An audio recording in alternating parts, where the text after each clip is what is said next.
Hello दोस्तों, स्वागत है आप सभी का हमारे channel math and science test series में। तो चलिए हम आज की वीडियो में कुछ साइंस के कुछ इंपॉर्टेंट क्वेश्चंस करते हैं। तो हमारा फर्स्ट क्वेश्चन है कि गाय का दूध पीले रंग का क्यों होता है, मतलब उसके अंदर क्या चीज़ उपस्थित है जिसकी वजह से गाय का दूध पीले रंग का होता है। तो जो गाय का दूध होता है वो कैसीन के साथ कैरेटिन की उपस्थिति के कारण पीले रंग का होता है। सेकंड क्वेश्चन हमारे पास है कि भैंस के दूध में औसत वसा की मात्रा कितनी होती है। तो भैंस के दूध में 7.2% वसा होती है। नेक्स्ट थर्ड क्वेश्चन है। थर्ड क्वेश्चन ये हमारे पास है कि दूध को पचाने के लिए आवश्यक एंजाइम रेनिन और जो लैक्टस होते हैं वो मानव शरीर में किस एज में, किस आयु में लुप्त हो जाते हैं। ठीक है, तो 6 से 15 वर्ष की आयु के मध्य में जो रेनिन और लैक्टस होते हैं जो मानव शरीर में दूध को पचाने का काम करते हैं वो लुप्त हो जाते हैं। फिर हमारे पास है फोर्थ क्वेश्चन कि दुग्ध प्रोटीन को पचाने वाला एंजाइम कौन सा है। तो दुग्ध प्रोटीन को पचाने वाला एंजाइम हमारे पास रेनिन होता है। अब हमारे पास फिफ्थ क्वेश्चन है कि दूध का धवल रंग किसके कारण होता है, मतलब दूध वाइट रंग सफ़ेद रंग का होता है वो किसकी वजह से होता है। तो कैसीन की उपस्थिति के कारण दूध सफ़ेद रंग का होता है। नेक्स्ट हमारे पास है सिक्स्थ क्वेश्चन। तो सिक्स्थ क्वेश्चन हमारे पास है कि एल्यूटिनिन, कैसीन, मायोसिन, हीमोग्लोबिन में से वह प्रोटीन जो दूध में पाई जाती है क्या है। तो कैसीन है जो दूध के अंदर पाया जाता है। नेक्स्ट हमारे पास है सेवंथ क्वेश्चन कि शरीर में ऊतकों का निर्माण किससे होता है। तो शरीर में ऊतकों का निर्माण प्रोटीन से होता है। फिर हमारे पास है एट्थ क्वेश्चन कि मानव शरीर की जो धीमी वृद्धि होती है उसका कारण क्या है। तो प्रोटीन की कमी के कारण मानव शरीर की जो वृद्धि है वो धीमी होती है। ठीक है, नेक्स्ट क्वेश्चन हमारे पास है नाइन्थ कि वह जैव रूपांतरण क्या है जो मानव शरीर को अधिकतम ऊर्जा प्रदान करता है। ठीक है, तो एटीपी से जब मतलब एटीपी से एडीपी रूपांतरण होता है तो मानव शरीर को अधिकतम ऊर्जा प्राप्त होती है। तो ये रूपांतरण हमारे पास आ गया एटीपी से एडीपी। नेक्स्ट हमारे पास है टेंथ क्वेश्चन। टेंथ क्वेश्चन हमारे पास है कि शरीर में ऊर्जा किस रूप में उत्पादित होती है। तो शरीर में ऊर्जा हमारे पास एटीपी के रूप में उत्पादित होती है।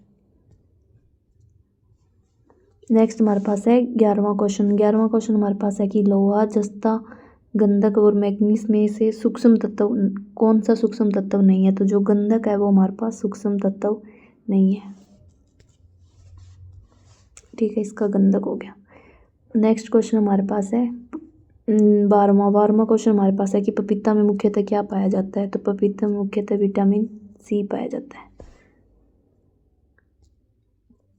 फिर हमारे पास है 13वां क्वेश्चन। 13वां क्वेश्चन है कि अल्फा कीरेटिन एक प्रोटीन है जो उपस्थित होता है, मतलब अल्फा कीरेटिन प्रोटीन कहाँ उपस्थित होता है। तो ये प्रोटीन है हमारे पास अल्फा कीरेटिन जो त्वचा में उपस्थित होता है।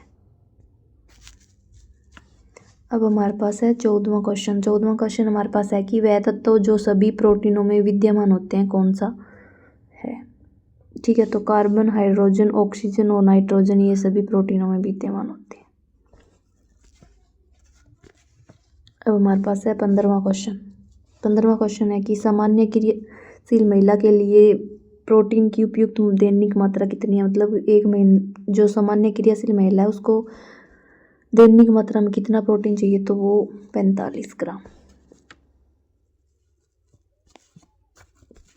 अब हमारे पास है नेक्स्ट 16वां क्वेश्चन। 16वां क्वेश्चन हमारे पास है कि दूध पिलाने वाली माँ को प्रतिदिन आहार में कितना प्रोटीन की आवश्यकता होती है, कितने प्रोटीन की आवश्यकता होती है। तो दूध पिलाने वाली माँ को प्रतिदिन 70 ग्राम प्रोटीन की आवश्यकता होती है।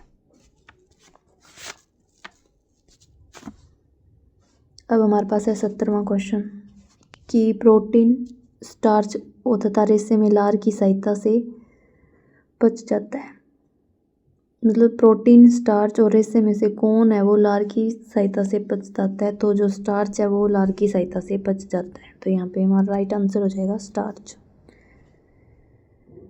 ठीक है, अब हमारे पास है 18th क्वेश्चन।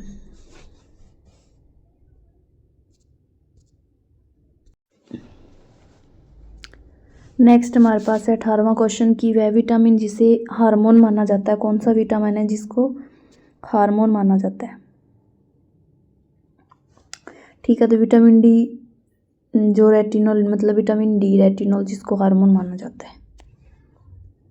अब हमारे पास है 19वां क्वेश्चन कि फोलिक अम्ल, एस्कॉर्बिक अम्ल और कैल्सीफ्लोर में से विटामिन डी सर्जन रूप में से किस में पाया जाता है। ठीक है, तो यहाँ पे कैल्सीफ्लोर हमारा राइट आंसर हो जाएगा। अब है क्वेश्चन नंबर 20 कि एल पोषण तथा असंतुलित भोजन में से कुपोषण होता है। कुपोषण होता है, तो एल पोषण तथा असंतुलित भोजन से कुपोषण होता है, दोनों से कुपोषण हो जाता है। 21वां क्वेश्चन है कि एलसी प्रचुर स्रोत है, मतलब एलसी किसका प्रचुर स्रोत है, तो ओमेगा 3 वसीय अम्ल का ये प्रचुर स्रोत होता है।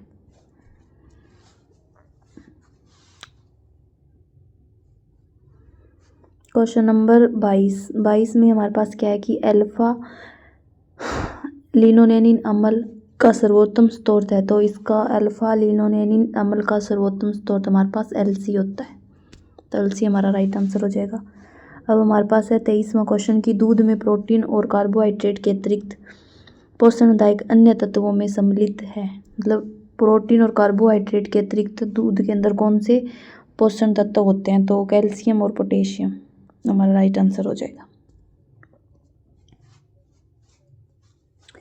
24वां क्वेश्चन हमारे पास है कि सभी अनिवार्य अमीनो अम्ल किस में उपस्थित होते हैं, तो सोयाबीन तथा पशुओं से व्युत्पन्न खाद्य पदार्थों में पाए जाने वाले प्रोटीनों में अमीनो अम्ल ये सब प्रोटीन में उपस्थित होते हैं।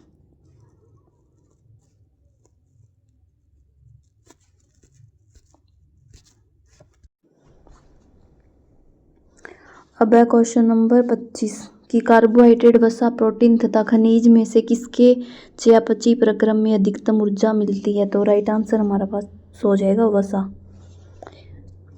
अब 26वां क्वेश्चन है हमारे पास नेक्स्ट कि अधिकांश प्राणियों के जीवित पदार्थ का लगभग 80% पदार्थ क्या है, तो अधिकांश प्राणियों के जीवित पदार्थ का लगभग 80% पदार्थ वो हमारे पास प्रोटीन है।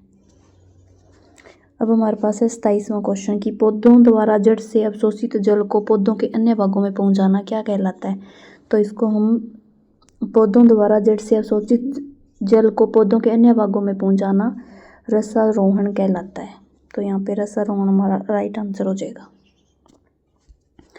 28वां क्वेश्चन हमारे पास है कि पौधों के लिए आवश्यक पोषक तत्वों की श्रेणी में कितने तत्वों को रखा गया है, पौधों के लिए आवश्यक पोषक तत्वों की श्रेणी में 16 तत्वों को रखा गया है।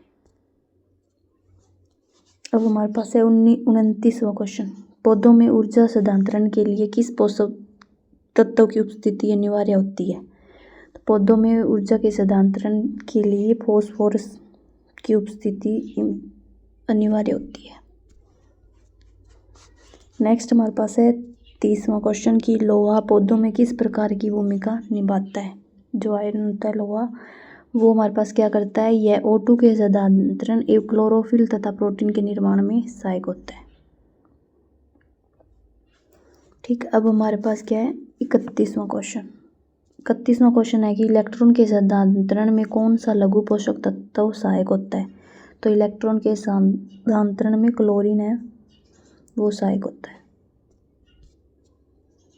हमारे पास है 32वां क्वेश्चन कि फलों के पकने में कौन सा हार्मोन सहायक होता है, तो फलों को पकने में एथिलीन हार्मोन सहायक होता है। अब है 33वां क्वेश्चन कि ग्लाइकोलाइसिस नामक अवस्था किस अभिक्रिया में पाई जाती है, तो ग्लाइकोलाइसिस ये अवस्था है वो श्वसन अभिक्रिया में पाई जाती है। 34वां क्वेश्चन है कि प्याज किस वनस्पति कुल से संबंधित है, तो प्याज हमारे पास लिलिएसी से संबंधित है। 35वां क्वेश्चन की वह क्रिया जिसके द्वारा जीव भोज्य पदार्थों का संश्लेषण तथा निर्माण करते हैं क्या कहलाती है? तो वह प्रक्रिया जिसके द्वारा जीव भोज्य पदार्थों का संश्लेषण तथा निर्माण करते हैं उसको हम पोषण कहते हैं। अब है 36वां क्वेश्चन। 36वां क्वेश्चन है कि जीवों में पोषण कितनी विधियों से होता है? तो जीवों में पोषण 2 विधियों से होता है। 37वां क्वेश्चन है कि जिस पोषण में जंतु भोजन को स्वयं निगलता है तत्पश्चात उसका पाचन एवं अवशोषण होता है, किस प्रकार का पोषण कहलाता है? तो इस प्रकार के पोषण को जिसमें जंतु भोजन को स्वयं निगलता है और फिर उसके बाद में उसका पाचन तथा अवशोषण होता है उसको हम पूर्वभोजी पोषण कहते हैं।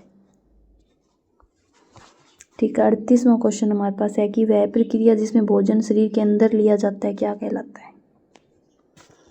ठीक है, तो भोजन को शरीर के अंदर लेना, इस प्रक्रिया को हम अंतरण ग्रहण कहते हैं। अंतरण ग्रहण मतलब भोजन ग्रहण करना, अंदर लेना भोजन को। अब हमारे पास है 39वां क्वेश्चन। 39वां क्वेश्चन है कि पाचन की प्रक्रिया में जटिल भोज्य पदार्थों को किस क्रिया द्वारा सरल भोज्य पदार्थों में विखंडित किया जाता है? ठीक है, तो पाचन की प्रक्रिया में जो जटिल पदार्थ होते हैं, भोज्य पदार्थ होते हैं, उनको सरल भोज्य पदार्थों में विखंडित जलीय अपघटन के द्वारा किया जाता है। 40वां क्वेश्चन हमारे पास है कि जिस स्थान पर अमावस्या छोटी आंत में खुलता है वहां पर कौन सी पेशियां पाई जाती है? ठीक है, तो वहां पे कौन सी पेशियां पाई जाती है? स्फिक्टर पेशियां। स्फिक्टर पेशियां हमारा राइट आंसर हो जाएगा, स्फिक्टर पेशियां। अब 41वां क्वेश्चन। 41वां क्वेश्चन है कि बड़ी आंत का पहला भाग क्या कहलाता है? तो बड़ी आंत का पहला भाग हमारे पास क्या होता है? कोलोन। अब 42वां क्वेश्चन। 42वां क्वेश्चन है कि पाचन से संबंधित ब्रूनस ग्रंथियां आहार नाल के किस भाग में पाई जाती है? तो ये जो ब्रूनस ग्रंथि है वो आहार नाल के आंत में पाई जाती है, आंत्र। तो आंत्र हमारा राइट आंसर हो जाएगा। नेक्स्ट हमारे पास है 43वां क्वेश्चन की मनुष्य में कितनी जोड़ी लार ग्रंथियां पाई जाती है? तो मनुष्य में 3 जोड़ी लार ग्रंथियां पाई जाती है।